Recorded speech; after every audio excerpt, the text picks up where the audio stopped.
Hey everyone, welcome to another episode. I am Marla Martenson, aka the Mystical Matchmaker, and I am here with a very special guest, very mystical, Master Nick Eagle. Welcome. Honored to be here. The mystical matchmaker. I like that. Yes, so I've been a professional matchmaker for 23 years. I was the Beverly Hills Matchmaker. That was kind of my moniker, and my first memoir is Diary of a Beverly Hills Matchmaker. But then I was working in Beverly Hills when my husband and I moved to the Valley, and I started going on my deep dive in my spiritual, metaphysical stuff. I'm like, I'm not the Beverly Hills Matchmaker anymore. I am a mystical matchmaker. So I I changed. like mystical better. Yes. Right. Okay, so Nick, please tell us about who you were before you're Nick Eagle, and then you were Nick Hawk before that. But how did you come to the Master Nick Eagle that you are today? I think you had your spiritual awakening in 2005. Yes. My first one. My first one was in '05. That was when I greatly struggled. I had no confidence. I couldn't talk to girls without alcohol. But I saw it in people. I saw confident people, and I knew that we were one. I knew that I could do that. I just have to figure out how. And I knew I'd had to operate at the highest levels to give myself the best chance. So during that awakening, there was much true repentance and taking ownership and responsibility for the energy that I brought to the world. And I vowed to do everything I could to operate at the highest levels. Little did I know it would start me on this spiritual path, and I'd have a man bun. I Yeah. had that was I never planned on being spiritual, much less, a guru now. And it was a long path. I don't like to teach that it has to be a long path. I didn't have any guidance. If with the right guide, it can be a very short path. It's a choice. It's a decision. What happened to me when the Golden Laws of Enlightenment came to me, it was a choice. It was a decision. I decided to put truth above all and let go of all fear. But it was a road. And yes, once I started stepping into my power, I took on the Nick Hawk persona, and I used that stage name when I was in Hollywood. And I wrote my first book, Nick Hawk's 100 Kicks in the Ass, A Guide to Gaining Confidence and Reaching Your Full Potential, is when I was stepping into my power. And the first awakening, I feel like I brought the power up into my heart. I want to mention this as well. A lot of people think that they've become awakened with these minor Kundalini awakenings, and they've just started the process, as I did in '05. You think that you're now enlightened, and all the fear is gone and it's clear sailing. But a lot of people who have these Kundalini awakenings, they're minor ones. You can have them when you orgasm, and they can happen in near-death experiences, and it's not bringing the energy all the way up and letting go of all that fear yet. So I'm pretty certain that first one was the energy to the heart, and I had this new oneness and openness, and I saw for sure that we are one, and I need to take responsibility for this because God doesn't favor. I wrote the book 100 Kicks in the Ass, Guide to Gain Confidence and Reaching Your Full Potential, and that led me to my first full chakra Kundalini awakening in 19, I believe. And when it happened, I sat in lotus for the first time for more than 30 seconds. I did prayer position. I did all these ancient kriyas. I violently was shaking, and I thought I was generating energy when I was doing it. Years later, I read in a Kundalini book that it's another ancient kriya to induce these advanced altered states. I had this violent shaking. If I wasn't sitting like this, you'd think I was having a seizure. Very, very violent shaking. I never did it before. I was never taught this. I was never instructed in any of this. I was taught yoga by source, by spirit, by God, because I was leaving that fear behind and connecting. When we connect, when we listen, we're making these calculations. I was calculating in the moment. I wasn't being instructed, but I was figuring out how to enter these advanced states. And holotropic breathing, which I didn't know was a thing. And after it happened, I looked up at my friend who was much more spiritual than me at the time, and I'm like, what was that? He's like, I think you just had a Kundalini awakening. I'm like, what's that? I didn't even know what that was. And then I started studying and researching Kundalini, everything. I got into Buddhism and eventually metaphysics, and I come to find out that 100 Kicks in the Ass book that I wrote has these sacred teachings that align, that are truth. because people started coming to me for advice with everything. I put myself out there as a confidence coach and helping people with anxiety, but then they came with depression and addiction, all the above. I was already a personal trainer and helping people with health and wellness. But I wanted the best information for them to help them in the best ways. And I read every self-help book out there, and they all gimmicky. They're all saying things that you wanted to hear to sell books. There's some truth in all of them. There's some good stuff, and I gathered a lot of it. But my book was truth. And how beautiful is it that, as I write in the back of this one, how little did we know that first book was a guide with sacred teachings to lead me to that Kundalini awakening. I'm reading your current book, and it says, please don't go and read the first book. Yeah. No, I went back through it before I released this, and I was actually very proud of Nick Hawk. Very proud of him. I didn't think it was advanced as it was, but there's some amazing things in there. But that energy, I use the F word as well. I was more the motivator, kick you in the ass guy, right. And yeah. It's all the teachings are here. They're more advanced now. So yeah, I recommend to stick with this one. I was in the pickup artist community a little bit too. I spoke with them a little bit, and I spoke at the World Pickup Artist Summit actually, and I performed and I worked with a lot of guys, and yeah, I've been there, done that too. And then when you were working with the guys for the pickup artists, that wasn't really just to pick girls up to kind of have a one-night stand. Not tricking them. Most of the community was tricking girls, and I hated that. So I brought a lot of love and light to it. And I was teaching people confidence and to be honest. And every attempt, you're learning something from it. And yeah, there's a lot of trickery to trick girls and to see how many girls you could sleep with, and there's really a lot of darkness with it, but no, I brought a lot of light. Yeah, that's beautiful. And now we've got people swiping left and right, and it's a different kind of thing too. And it brings a little bit of addiction, which brings in a chapter in your book about how you live your life. Like, for instance, myself included, what I'm working on is that goddamn phone, being addicted to the phone. And the other day I was looking around, I don't know what happened to me. I just looking at people and adults, and a certain place I was, and every person their head was down in their phone. Everywhere. And at concerts, everybody has their, like, what are you doing? That doesn't make sense. And I am guilty of being on it a lot. My husband says you got to just detach. And I'm always listening to podcasts, and I am working on that, just cutting that out. And people aren't sleeping because even myself, I'll just listen to this podcast as I go to sleep.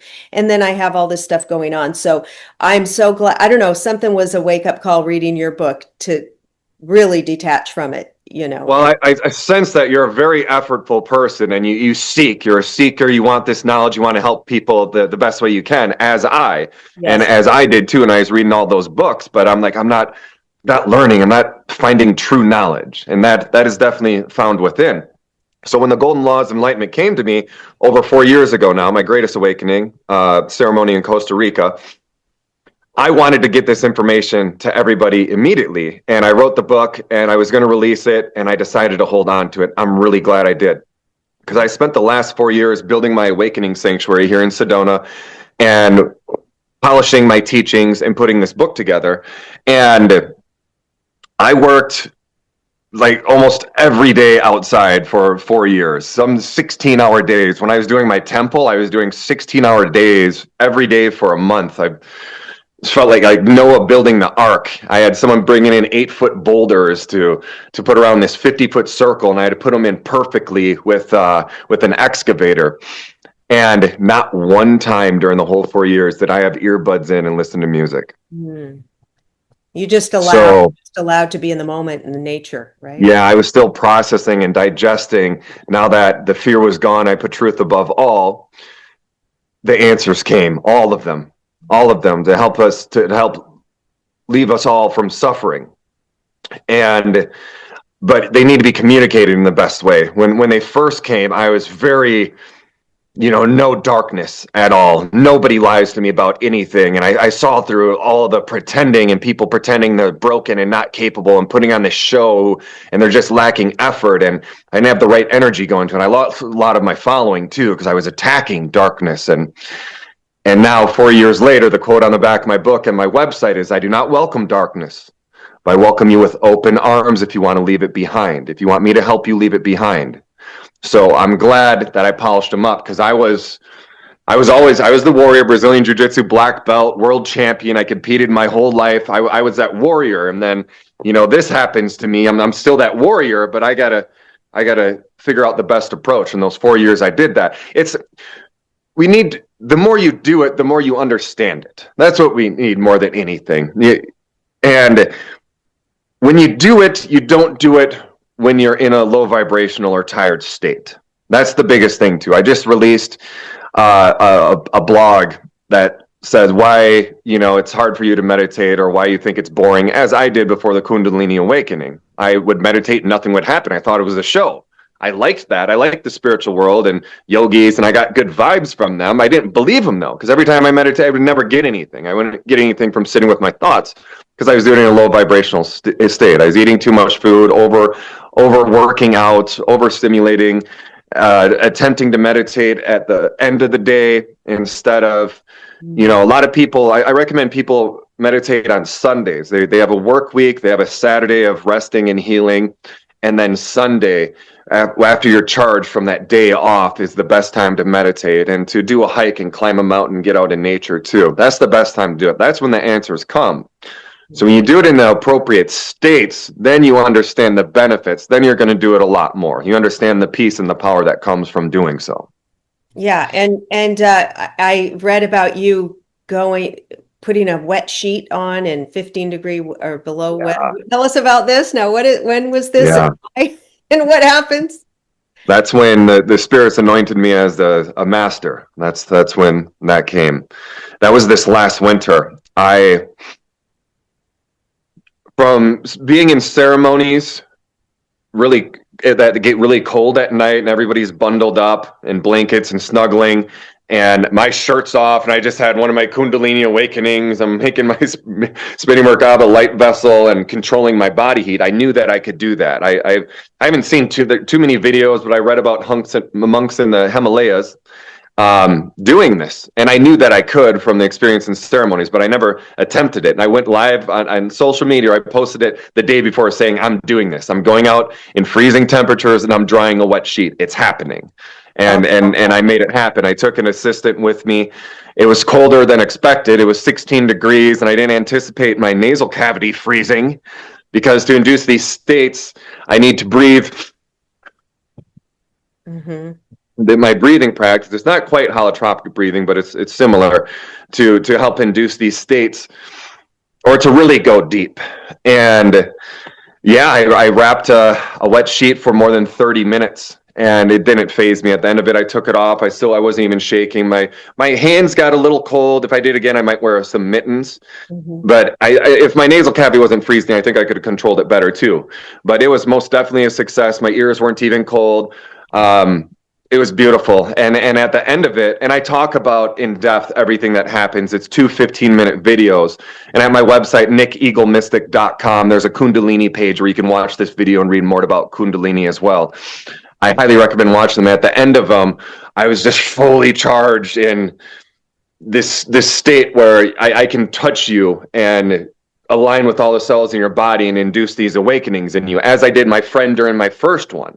Mm-hmm. Later on that night, I kept having these awakenings, and he had a little panic attack. He's like, I'm feeling like you're stealing all the energy from me. I don't know what's going on. I stood up and I hugged him, and I gave him his first awakening. I felt every cell in his body, and I'm in this advanced healing state. Very beautiful and powerful. And the one out at the mountain too, I didn't plan on doing a healing on my assistant. I did a cleansing with the land, and then the ending is so beautiful. She spoke all these amazing words in messages, and I put them on the video, and I did a healing on her, and I touched her heart, and it was very deep and beautiful. I highly recommend checking it out. And so the Kundalini awakening, what I've heard from people who've had it is it's the energy at the base of the spine going up through each chakra, and so you feel that sometimes it'll stop, or maybe continue later until it comes out the crown. Is that if you have blockages, it might stop at one of them. Mm-hmm. And like I said, the first one, I didn't have a full one. I feel like I might brought it to my heart. And I think a lot of people out there who claim enlightenment, for the most part, I still see some fear in their eyes. So it tells me they didn't bring it all the way up. But a lot of them don't know. They had this amazing awakening, and if there's any fear there, it wasn't brought all the way up. This is something few have done, but all can do. But all the fear has to go, and truth has to be above all. True repentance for and responsibility for your being and understanding and knowing. And wow. yeah, it's all the chakras opening. This is the rainbow light body. This is the spinning Merkaba light vessel. I'm able to astral travel and meet with extraterrestrials, ascended masters, as I talk about in this book. It's this time travel. You name it. We tap into, we become one with Source and God. We merge with God in these states. Yeah, that astral state. I want to tell you a quick story of something that happened to me Please. About a year ago. So I've had a lot of experiences in the astral at night, right? And I feel like I'm not as much now because of the goddamn phone. So I'm getting that frequency out of my sleep time. But anyway, I used to have a lot, and the last one that I had, I was sleeping alone on my side in bed, and in the middle of the night, all of a sudden I feel someone spooning me. Like, you have a partner and they're spooning. And it was you. And holding my hand. And I turned around and looked. Now, this was in the astral. I didn't visit, but I turned around and it was a man it looked like an Indian man with silky black hair, parted down the middle, beautiful face. And telepathically, I said, "Are you my Indian husband?" And he said, "Yes." And then he disappeared, and I just felt like, oh my God, the most amazing love. And then I realized that was in the astral. He's a husband from a previous life. And then through a channeler that channels a spirit that I am in touch with a lot, I asked that spirit guide, I said, "Do you have a name?" And he said, "Black Eagle." And I said, "Oh, American Indian." I was thinking East Indian, American Indian, and said, "Yes, that's your soulmate from a previous life. He's with you.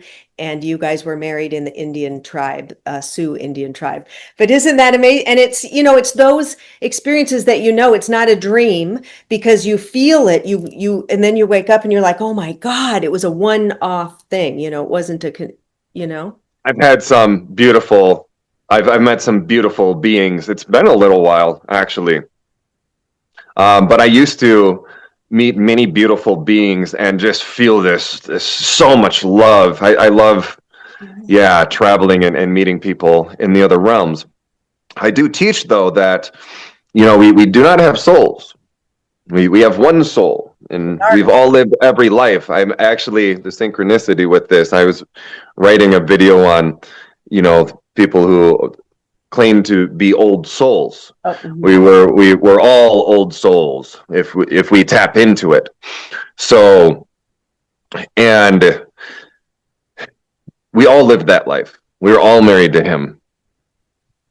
That's what I see. That's what I'm told. That's what I experience. That's what I understand now. When I see inside of us, I know much of the spiritual community teach that, our souls go from body to body. We die and it flies around and it flies into another body, or it goes to the realm and comes back.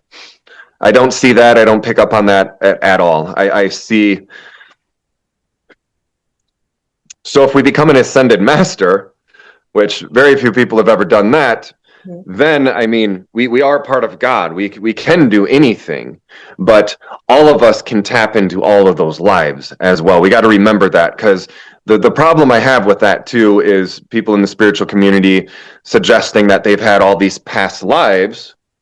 But when you suggest that, if you are tapping into them, that's beautiful, and say you're tapping into them, though, but don't suggest that you've experienced more than anybody else, because that can promote suffering. That can give somebody an excuse and think that God favors this old soul more than that person. So we have to be a little careful there when we're passing along such teachings. But that's beautiful. Yeah, I miss those experiences. They used to happen more. So I have a question. How would you help? I know you do sessions and things and help people. And for instance, I know a woman who had a hard childhood. A lot of people have hard childhoods. I can't tell you how many women have told me that, the relationship with their mother told them, I wish you'd never been born, or their mother was shut down, and then they bring this as a matchmaker and a coach. They find it so hard later to get into a good relationship or commit or open themselves up to love. And they just, the decades go by. And I feel it's like there's got to be something.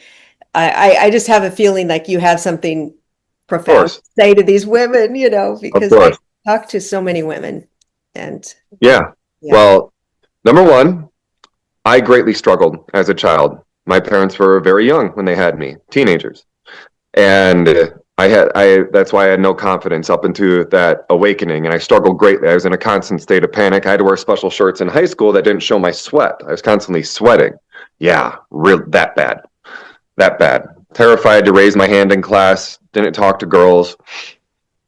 I asked the girl out in fifth grade, and I got the courage to ask her out. I said, would you go out with me? She said yes. And I just hung the phone up. And I never talked to her throughout the whole summer. Then we started school. And then one of her friends came up to me to dump me for her. And that friend ended up being my first kiss. Oh. So, and I don't even know how that happened. I was terrified. I don't think I ever said a word to her either. But this is one of the most profound understandings you can have of creation is if you understand something, you're never going to be upset with it.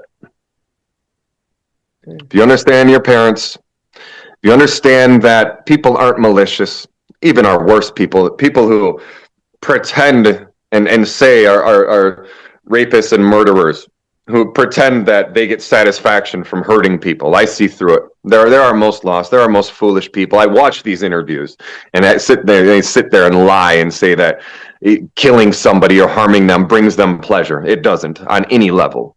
It's a complete lie. They're our most lost people. So if you've experienced bad things, they're not malicious. They're not malicious. I struggled greatly. It wasn't their fault. It wasn't my parents' fault. It wasn't my parents' parents' fault. It wasn't my parents' parents' fault. You have to understand that. And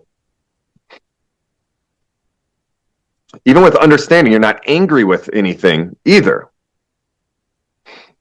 No matter what happens to you, you have to, if someone does something really bad to you, you have to know that this person is our most lost. And a story I told, I think in my first book was, so if someone teleports to a street with absolutely no memory of anything, gets up, starts walking, first person punches them in the face, second person punches them in the face, third, fifth, 99th person punches them in the face, how are they going to act with that 100th person? They're going to attack them, they're going to be scared, run away, nothing good. Same person teleports to another street, all memories wiped out, gets up, starts walking, first person hugs them, second person hugs them, fifth person hugs them, 99th person hugs them. How are they going to treat the 100th person? We have to see that we are one. We have to see that if we walked in their shoes, we would be them. Mm-hmm. We don't need to sympathize. We don't need to pretend that they can't be a better person. We don't accept lies and darkness. We reward people accordingly who are seeking truth and not lying to us and bringing darkness to the world and poisoning themselves with alcohol and blaming on their parents or addiction or blaming all these other things. Through understanding, through taking immaculate care of this, through connection, the answers come. You're never going to be mad at anything. It's not a show. These yogis, me one now who meditate and you don't see them. This isn't a show. This is how I always am. I'm not angry at anything. I have to deal with things. Sometimes I have air balloons. Hot air balloons. I had to deal with the owner this morning. They're flying over my property and they're landing close to the neighborhood and they're being loud and disrupting everything. I called them. We had a conversation. Through understanding, you're not going to be angry. You're not going to resent your parents. Mm-hmm. And then step 2 is to own and take responsibility that you're not, the experience isn't the trauma. It's your reaction to the experience is the trauma. No matter what happens, It's your reaction to it. You're not holding trauma in you. You're not holding anger in you. You're creating it. And you don't bottle anger. Every day is a new day. You don't wake up angry. It comes from somewhere, not a bottling, it's a creation. We really have to start taking responsibility for that. And yes, experiences can lead to you being traumatized, but it's you doing it. It's you creating the tension in your body. It's you deciding that this made me broken and weak, opposed to stronger and more wise. Everything. I don't care what it was. A dog bite, you almost dying in a plane crash, being physically beat up by 1 or 50 people, being in 100 plane crashes or one. It's all you. It's all you. And you're doing the traumatizing, not the experience. You have to own that to heal. You have to own that to get over that, or you can blame that forever. Or how long you're going to blame it for, that's a decision too. I'm going to have this make me sad for a day, months, years, forever. It's all a decision. And you're causing this tension in your body and these thoughts and this fear that you carry and this victim mentality. That is what's destroying you and all of your cells. And that's what's doing the harm. It's a victim mentality, and not to blame the person or us, but we don't even realize it. But it's like, oh, I was never told I was pretty when I was younger. I was never given anything. I was never given dance lessons or told this or that. So then 5 decades later, a woman is still, can't get a good relationship because she keeps thinking of that. So I've seen. It's all her. It's all her. Wow. It's. Wow. That's what awakening is. That's what awakening is. That's what true repentance is. Taking responsibility for all of this. No more blame and excuses from parents, from any experience. That's what awakening is. That's what happened to me. That's why I was rewarded with these states, these advanced states. I owned all of this. I brought so much darkness to this world, and I wanted to. Forever, we were taught that certain people are special and God favors people and people have gifts and talent. It's all nonsense. Now more is coming out about I'm good at the piano because I played it 8 hours a day for 10 years of my life. It's all effort. You have to own that. Everybody who struggles in this world, I see through you, and I know you're all powerful and all capable. I've been there. I struggled. You can't fool me anymore. I see through all of it. All the suffering is self-inflicted. All of it. Wow. And you talk, two things. So when we were talking about past lives and you just mentioned piano, I've seen like little kids, like 2 years old, like playing like Mozart, the piano or something. We all can do that. Yeah. Did you feel that that's like he was a virtuoso in a past life and just came in so early? We all were. We all can do that. Anything anybody does, we can all do that. I do that. Mm-hmm. When I'm connected, I blew myself away the first time I started making runs on the piano. I've done this with the drum too. I took drum lessons on a set, but I never took hand drum lessons, djembe lessons. And when I'm on psychedelics or in this deep trance, meditative trance, and the fear is gone and I'm connecting, I play that drum like, someone who's been the typical person who's had many lessons and been playing it forever. And a couple songs that I wrote, I went over to the piano and it came to me. It's not because of, the past life thing is an interpretation of what we're able to do, but we're gods. We can do anything. If we tap in, if we listen, we can make this calculation. When I had the Kundalini awakening, I'm making a calculation of what I should be doing to enter this altered state that's going to transform me and heal me. When I'm at the piano, I'm calculating. Interpretation is I'm tapping into a past life. Okay, that's it. I think the more proper interpretation is no, I'm connecting and I'm making it. The fear is gone, and I'm calculating. Okay, what do these keys do? Let me play them and hear them. And now I'm remembering that. And then if I play this progression, or if I play these three, it's a chord. These sound good together. Everything is just calculating, and we're all able to do that. We can all look at a face and accurately paint it, or it's all calculations. And when we're able to, the kids had some guidance. One day nobody's going to be born with fear. It's not something that's inside of us. It's something that's created, and we're taught fear. One day, when we have proper guidance, when parents are mastering confidence, as they should before becoming a parent, and they know how to teach that to a child, they're all going to be brilliant at everything they try. Because that fear is going to be gone. They're going to tap in, they're going to calculate and go for it. Yeah. That's what's going on. In some of the savant cases, obviously there's some brain abnormalities or development that didn't happen. So they're using more of one section than the other. But we have that section. We can do the same thing. They're doing it with something not being developed. So they're putting more of the focus on that one section, but anything anybody does, we all can do, anything mental.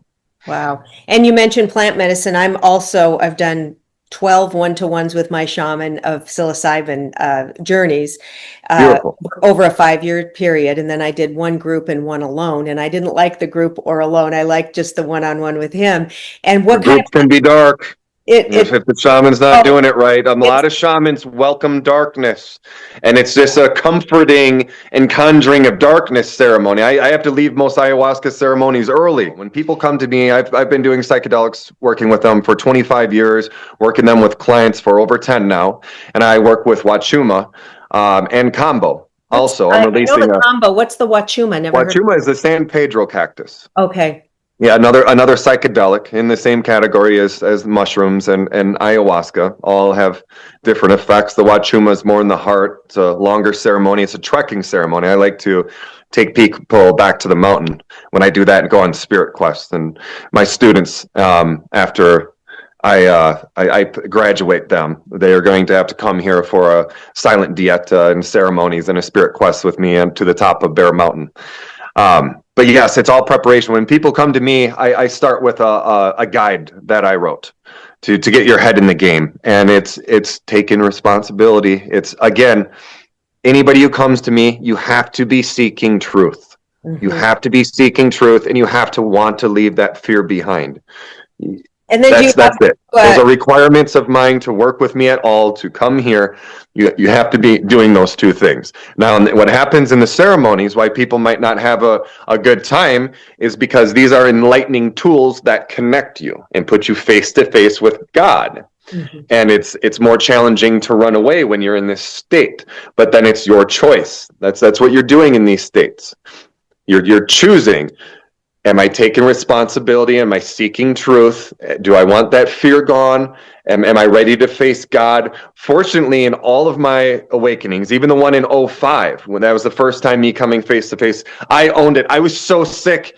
I was so sick of being scared and all the fear. And I owned it. And I have throughout. I've done 30 ayahuasca ceremonies. I've never purged. I've always owned it. It's when you run away and you don't own that and take responsibility, and it's unheard of. You'll never hear of another shaman who's never purged from taking ayahuasca. But I always faced myself, faced us, faced God. I never ran away.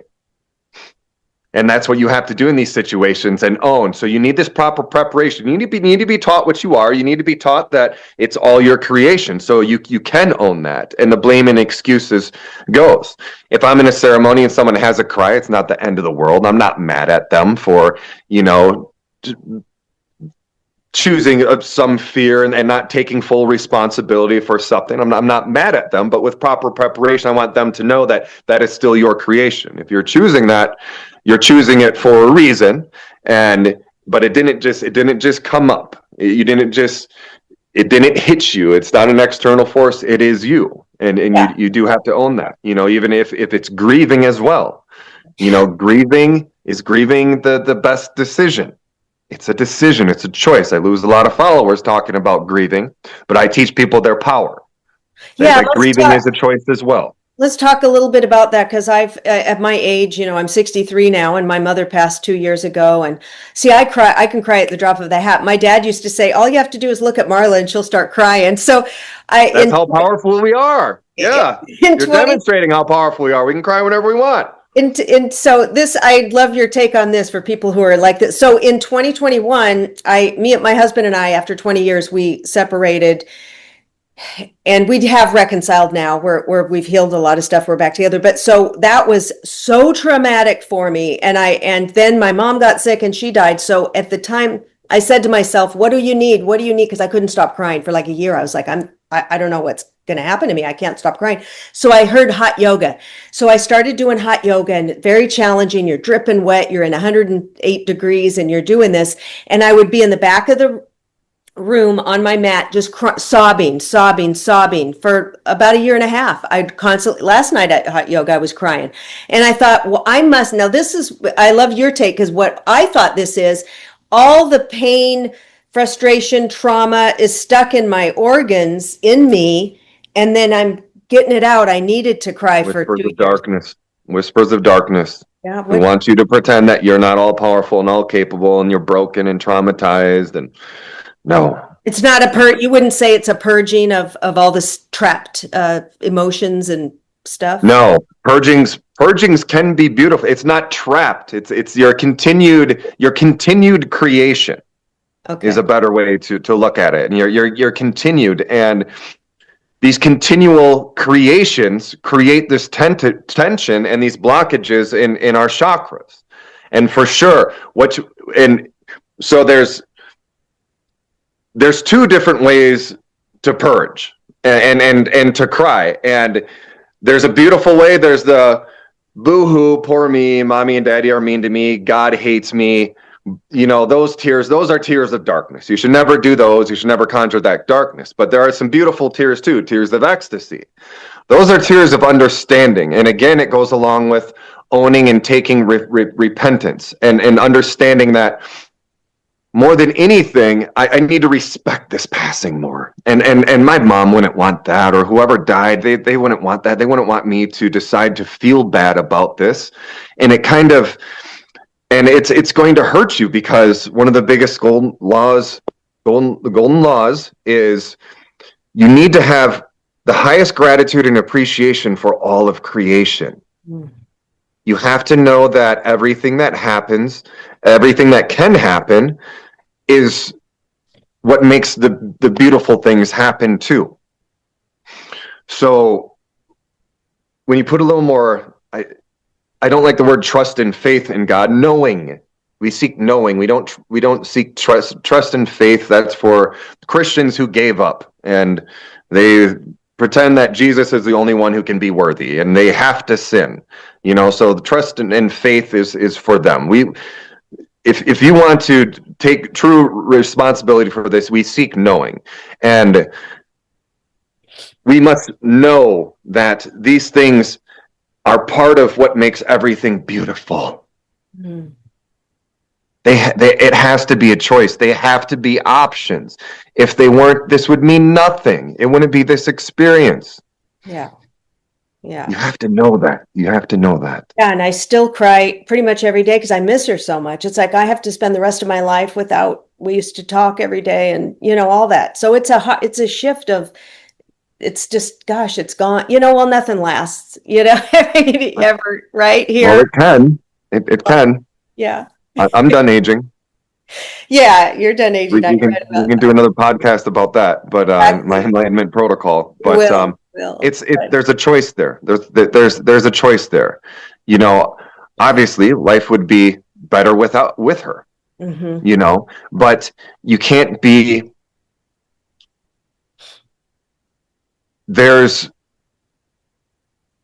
You're being rewarded with the choices that you are making at all times. So if you're choosing to be upset with God or upset that she's gone, and you have to understand that that's bringing harm and destruction to you in your life. When you have this appreciation and gratitude and understand what creation is, then you're going to be rewarded with a higher vibration and more of a connection. You have to know that there's always the choice there. It's not even glass half empty, half full, but there's always a choice. The choice is to be grateful for having that special person. Yeah. To having that person, to having the chance of having a person like that. People who have never had a special person. Yeah. You could. Yeah. There's a chance of that. that alone, you have gratitude and appreciation for the chance of meeting somebody. Endless people. There's 8 billion people on this planet. The chance of not even having that person. Yeah, And you got to have that person. Not all of us even have that. that's true. So it's having the gratitude and appreciation for having that person, the beautiful experience you have, honoring her memory, and not running away from any of that, remembering the beautiful times, not being mad that you don't have them anymore, being grateful that you did have them. Yeah. And now it's a new chapter, a new life. There's more that will come. Yeah. And it's a And, choice every day. I'm also a spiritual medium, and so I also, take classes and work and know a lot of mediums, and I'm always in the mediumship world. And so I've gotten messages from her, a lot of messages, which is, so I know that she's still involved in my life. And so it's just we have to have a different relationship. And yeah, that too. Yeah. She's still there. Her essence, the presence, honor it and respect it, and be grateful for the times you had instead of being upset about the times you're not going to have. Yeah, I think it's a choice. It's one or the other. Humans we tend to go into the negative. Oh, I can't, this guy broke up. We're taught that. Back, or this. The world teaches us that. Hollywood teaches us that. They're poor teachings. We're still babies. We haven't been along that long. So this has been a fantastic conversation. I don't want to keep you too long, but how can people, well, definitely you got to get the book, and I have the link and everything. But how can people work with you? Like, what do you suggest for them to start, getting a taste of it, or who do you work with, in what ways? NickEagleMystic.com, or Google my name, Nick Eagle, and I'm #1 in Google for that. NickEagleMystic.com. And I have a welcome guide to read, because I do offer a lot of stuff. I have a lot of neat things to check out. And in the welcome guide, it will have links to everything, including my social media. I do social media videos every day. I love them. Very in-depth, deep philosophy, spiritual, good stuff. So follow me on social media on X, Master Nick Eagle on X or Threads, and then either YouTube or TikTok or Instagram, and then check out my Enlightenment Protocol for sure. This is my life's work since 2005, when I vowed to operate at the highest levels. This is everything I've learned. I study every biohacker out there, but this is spiritual biohacking. I'm adding the spiritual element that so many of them are missing. A lot of them are grinders and caffeine and meat. And if your goal is the highest levels and to have awakening, it's in vibration, you're going to want to follow my protocol. And it's my gift to the world. And I love it so much. It's so much fun. I just released a Kundalini Warrior Wake Up Movement video that I do every day. I'm so excited to do it. I go outside, and it's a combination of Kundalini, Tai Chi, and Qigong. It's really good. And the Enlightenment Protocol, I have a bunch of different categories. Pick one where you struggle and read it. I guarantee it, the average person is going to find more than 100 things that they haven't really thought of that they'd like to incorporate into the routine. I have so many things. The morning routine, food preparation, recipes, exercise advice. I recommend working out every other day. You miss a day, you do the next, no matter what, as long as you're operating at the highest levels. You need that heal day in between. I have all the things that you're supposed to train and exercise. Wind down routine and sleep protocol is the most important one. Make sure you explore that. I have some really good sleep protocol. And then I have my Kundalini page as well that I was talking about, with the video of the sheet drying and some more good information there. A Kundalini fact at the bottom of it as well. And my book is there. Yesterday I just became a #1 Amazon bestseller. Oh yay! I just left you a review on it because I love the book. So thank you so much. Thank you. And so that's big. Doing a press release about that. I'm going to do an event in Phoenix. Stay tuned for that, and sign up on my email list for my blog. My Enlightenment blog is really good. I have a parasite cleanse in there I released recently, and there's some really good empowering stuff in there as well. So So to work with you in person, you probably want people to start with all of this other stuff. Right? Start there. Start with the protocol. Start with me on social media. I have these deep teachings in the social media. They're a good place to warm up a little bit to see if you're ready. You do need to be ready for someone like me. I'm going to call it all out. I got your back. I'll take your hand, but you have to be seeking truth, and you have to want that fear to go. And I so got you. You got to take those steps. You got to be taking care of yourself. The alcohol has to be gone. I don't work with people who are struggling with that, even SSRIs. I'll do one session with someone who's on SSRIs, give you some advice, but you need to be a month off of those antidepressants. Oh, okay. You need to be a month off of those to work with me and come here as well. It's darkness that I no longer battle. It's not you. Yeah. You're being sedated. You're being disconnected. But I do offer awakening sessions. I offer a free awakening session that are $100. If you leave me a 5-star review, you're welcome to. If you want to have another talk after you digest everything we process, I'll totally do one with you as well. So anybody who gets my book and leaves a 5-star review and emails my assistant, will get a free gifted awakening session. And then we can talk about you coming here to Eagle Vortex Awakening Sanctuary. That link's at my website as well. I have rules and requests to check out there.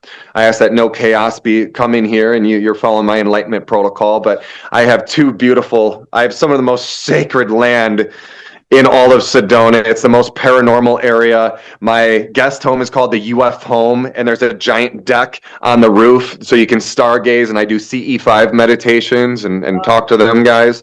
Yeah. And I also have my Enlightenment Lagoon, which is a 150-foot lazy river with crystal grotto and waterfall. My temple, my teepee. I chopped down my lodgepole pines in Montana for my teepee, and it's on. Yeah. It's on. Oh, that's amazing. So people will come and stay in your, how long do you, let's say, I'm going to come and do an enlightenment thing with you. Is it like, do you stay there for 2 days? Or I love the one-on-one work. Yeah, you're the first time you stay here, you're required to do a private retreat experience with me.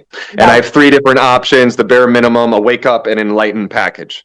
And then you can add days to those, and I take you hiking. We go crystal hunting, Grand Canyon tours. I do whatever you want, and we do awakening sessions and talk on the way. I offer airport pickup from Phoenix or Flagstaff as well.